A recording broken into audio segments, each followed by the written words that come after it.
আসসালামু আলাইকুম প্রিয় দর্শক, আশা করি সবাই অনেক ভালো আছেন। আপনাদেরকে আমন্ত্রণ জানাচ্ছি নতুন আরেকটি ভিডিওতে। আমি আজকে আপনাদের সাথে শেয়ার করব অত্যন্ত সহজ এবং মজাদার একটি রেসিপি।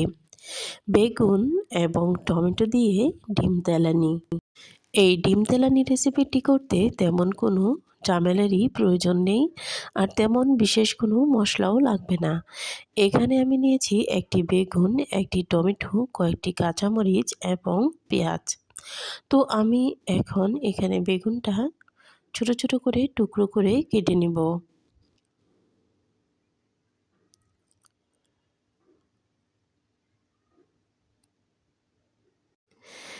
আমার বেগুনটা কাটা হয়ে গিয়েছে।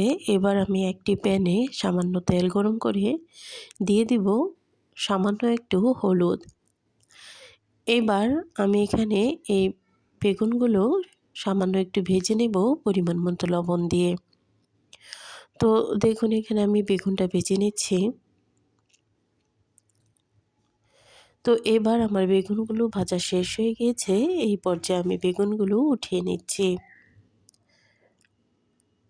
তো এবার আমি এখানে একটি প্যানে তেল গরম করে দিয়ে দিলাম পেঁয়াজ কুচি এবং স্বাদ মতো লবণ। এবার পেঁয়াজটা সামান্য ভাজা হয়ে আসলে দিয়ে দিব পরিমাণ মতো হলুদ গুঁড়ো, মরিচ গুঁড়ো এবং ধনিয়া গুঁড়ো। তো এই ডিম তেলানিতে আর তেমন কোনো মশলার প্রয়োজন হবে না। এটা দিয়েই কিন্তু অত্যন্ত স্বাদ একটি তরকারি হবে। এবার মশলাটা কষিয়ে আসলেই এখানে দিয়ে দিব টমেটো। তো টমেটো দিয়ে আমি কিছুক্ষণ কষিয়ে নিয়েছি। এবার আমি এখানে ভেজে রাখা বেগুনটা দিয়ে দিলাম। তো এবার এই সবগুলো মশলার সাথে খুব ভালোভাবে কিছুক্ষণ কষাতে হবে।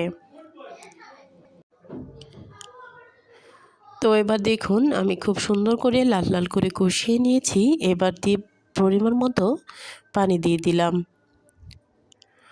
তো এবার আমার তরকারিটা প্রায় হয়ে এসেছে। এ পর্যায়ে আমি ডিমগুলো এক এক করে দিয়ে দিব। তো এভাবে আমি সবগুলো ডিম দিয়ে উপর দিয়ে সামান্য একটু লবণ দিয়ে দিব। তো এরপরেই কিন্তু দেখবেন আমার তরকারিটা খুব সুন্দর হয়ে গিয়েছে। আমার ভিডিও যদি আপনাদের কাছে ভালো লাগে অবশ্যই কমেন্টে জানাবেন, লাইক করবেন, সাবস্ক্রাইব করবেন এবং শেয়ার করতে ভুলবেন না। তো অত্যন্ত মজার এই তরকারিটা কিন্তু আপনাদেরকে মাংসের স্বাদ ভুলিয়ে দিবে। অসম্ভব মজার এই তরকারি একবার খেলে বারবার খেতে ইচ্ছে করবে। তো অবশ্যই বাসায় ট্রাই করবেন আর কমেন্টে এসে জানিয়ে যাবেন কেমন হয়েছে। আল্লাহ হাফেজ।